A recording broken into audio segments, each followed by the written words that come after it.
Hey, I'm Alex Ravel from Board Game Co. and these are the games being added to the collection for November and December of 2025.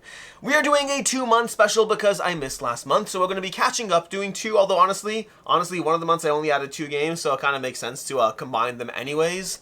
But with that said, as usual, these are based on the games played the month before, so adding to my collection for November and December means the games I played in October and November. So with that said, for November, the 2 games we're adding, there are only 2. It's Ravel and White Castle Duel. Ravel is a fun little solo puzzle. I do not think it will be a forever game, but it's certainly I'm enjoying it right now kind of game. It's from the same people who did the same publishing company that did the Oniverse, which makes sense. It's a fun little solo puzzle. And then there's White Castle Duel. White Castle Duel is a version of the White Castle, specifically 2-player. It does shift up the gameplay, because if you're like, hey, I could play White Castle 2-player, because you absolutely can, White Castle Duel does shift up the gameplay to give you a different kind of experience. It kind of feels very similar vibey. They did a really good job. This is the ideal of what a duel game should be. It shouldn't just be the same thing, and it shouldn't be a bad game. It should be a different game that feels similar to the original source material and feels like it is catered and adjusted to be ideal for a 2-player experience. So they knocked it out of the park in this one. That's White Castle Duel. Then for December, there are 5 games being added. Again, some of these are temporary. I think that's the nature of things. Actually, only one of them is really temporary. Bombusters. Bombusters, I do not assume is a forever game. Bombusters is one that, for right now, I'm happy to hold on to it. I want to go through more of the missions, but I think it's one of those games that I'm going to play to a certain extent, and then eventually one day I'll look at it and think, I've played enough of you, because they very much are one-trick ponies. There are some games like this that I do hold on to forever. I've had the Mind in my collection for like 8 years, and I have no intention of letting it go anytime soon, although maybe one day.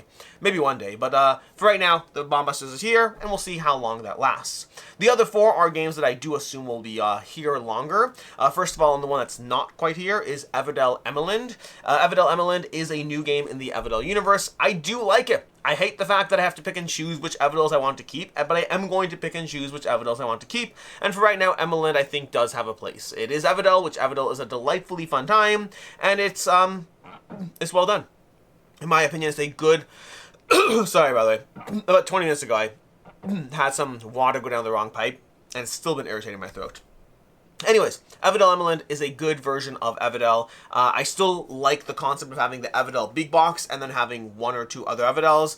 Which ones I keep is going to be a harder conversation, but Everdell Emerald is going to be kept. And the good news is I like to cheat in the way I count games. I don't count Everdell Emerald as a new game. It's just another Everdell. For me, that goes in the category of Everdell, the same way as all my Zombicides are Zombicide and all that stuff. I have some degree of adjustments to the way I count my games.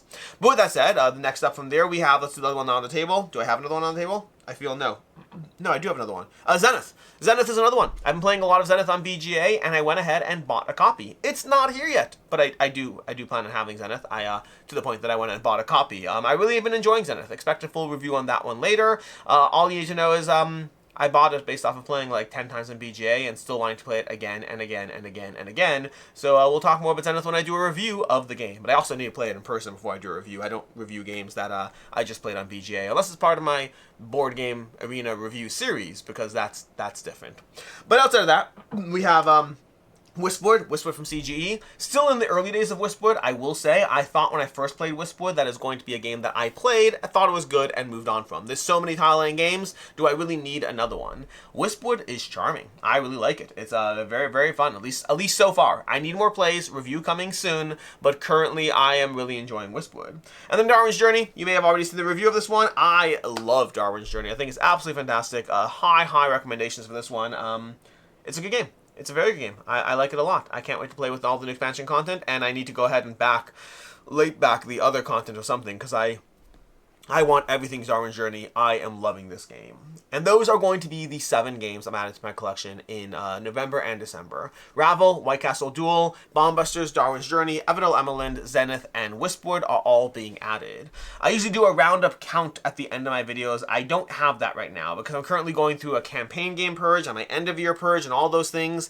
I will say I am trying to get my collection down to 200. It started significantly higher. I am making my end of year purge is so significant that my collection is shrinking, and that's just a practical reality of game time and my ability to play all the games I want to. But my end of year purges and my campaign game purge, they are They're big. So I'm going to be ending in the positive this year. Positive meaning my collection is being reduced. And then going forward, as we head into 2026, my goal is going to be a 1 in, 1 out. I don't know if I'm going to stick to it, but I don't mean like as an averaging out. I mean that I might do away with an end of year purge. Oh my gosh, what am I going to do? It's a good series. It gets views, but I won't have an end of year purge. What should I do? Maybe I'll still do an end of year purge, maybe. But then it'll just be like, because what I hope to do in 2026 is 1 in, 1 out. If in January I add 4 games to my collection, I am going to take out 4 games from my collection. I'm going to try to do that. I don't know if it'll last, but I'm going to try to do that. I want to stick to 200 games in my collection, with some playing around with what my collection means. My collection does not include unplayed games. My collection does not include kids games. My collection does not include legacy games that are inherently temporary. My collection includes the games I play that are there for me that aren't temporary games. And a legacy game is a temporary game. A game that I plan on getting rid of after I'm done is not a temporary game. That's a small nuanced aspect, if that makes sense. But a game that is inherently designed to whatever. Either way, we'll talk about this more later, and we'll figure it out. But for right now, this has been the games out of the collection in November and December. Thank you for being here. As always, I'm Alex Radical from Board Game Co., and I hope you have a good one.